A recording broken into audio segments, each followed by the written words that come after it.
The first and only vice presidential debate is over, and J.D. Vance won it.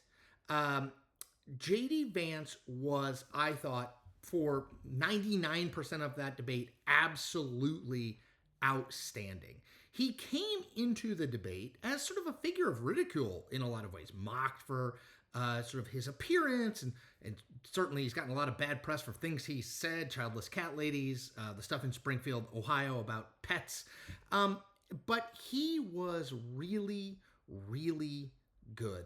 I was impressed. And I thought that he would be much better than the character that had been drawn of him as kind of a not very good candidate. But he was even better than I thought. I think he won the debate more than Tim Walz lost the debate in any meaningful way. Let me just talk about a few things where I think Vance was really good. Really strong on his personal bio. Working class, upbringing, that he understood the struggles of regular people, that his mom sometimes forewent medical care in order so that she could put food on the table. Just powerful, good. Most people do not know anything about these two guys. So the more you can talk about who you are and why it informs what you think, good. So that's point one. Point two, Vance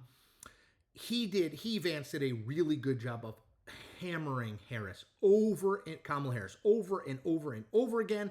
Basically, he never mentioned Joe Biden. It was like Kamala Harris is currently the president of the United States. Why did she not do more in the job that she currently has? She's saying she's going to do all these things. Why did she not do more in the job that she currently has? Really smart and on message. And then one last one on abortion. So abortion is obviously not a good issue for Republicans nationally. It is a stone cold loser. I've said this before. The more time they spend talking about it, the more time they lose. Vance's answer on abortion, which was, we, the Republican Party, have done a poor job of convincing the American people that they can trust us. We have to do a better job. We have to be pro-family. We cannot just pursue the course that we've been on, was really good. Probably the best answer I've heard from a Republican on where you go on abortion and abortion policy in this country in a long time. So I thought he was excellent. Now, he was not perfect.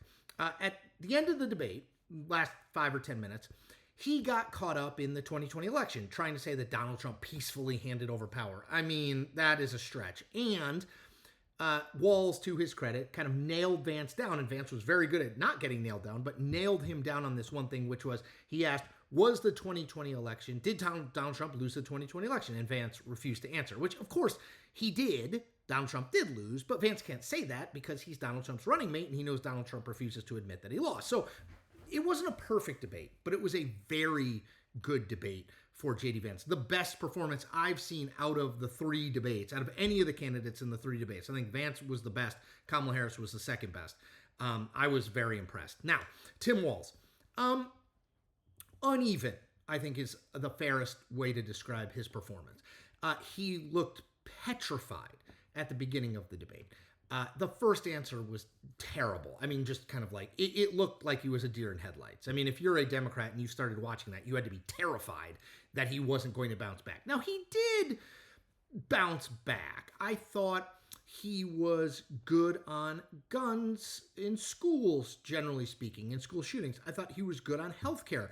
I thought, as I said, he was good on the democracy question, although, again, winning a debate point very late on the East Coast is never great. You always want to have sort of your best lines in the first 30 or 45 minutes when the most people are watching.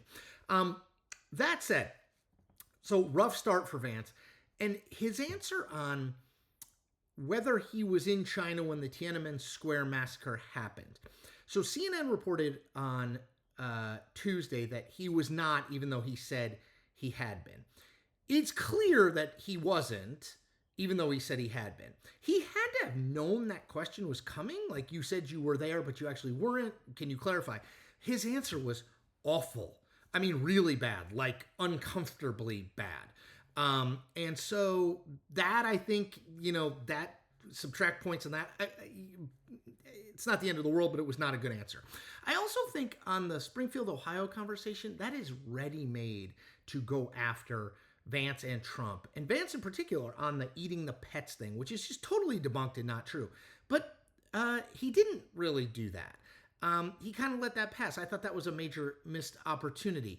I also thought he was probably a little too nice. I thought he could have played a little meaner with Vance. Maybe prod Vance a little bit more on all the things Vance has said that was critical.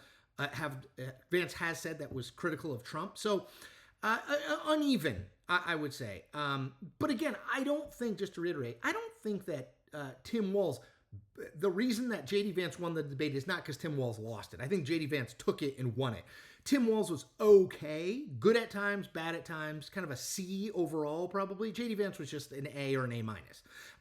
Last thing, it was actually a debate where the candidates tried, seemingly, to answer the question that was asked of them. Not perfectly, because they're politicians, but at least they tried. They acknowledged at times when they agreed with each other. They didn't question each other's motives.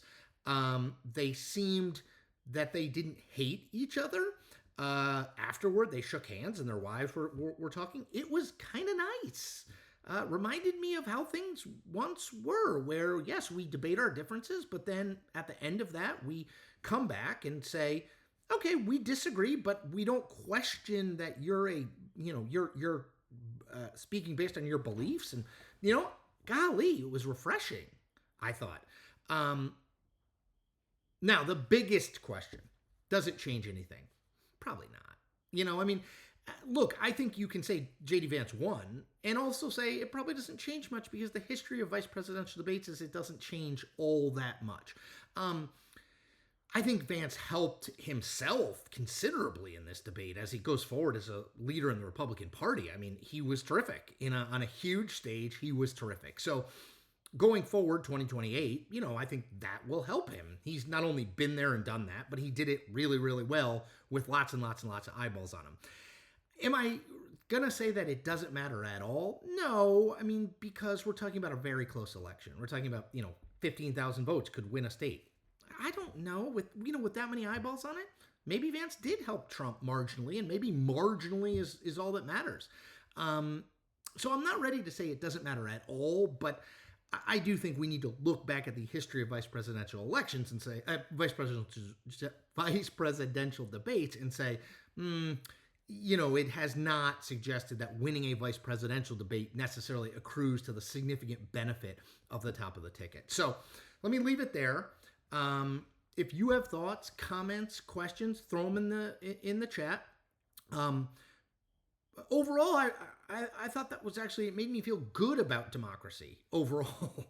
It felt like two people who were honestly debating their differences without questioning each other's motives and without just shouting over each other and being nasty all the time, which I think is, actually something that we should aspire to in American debate and dialogue.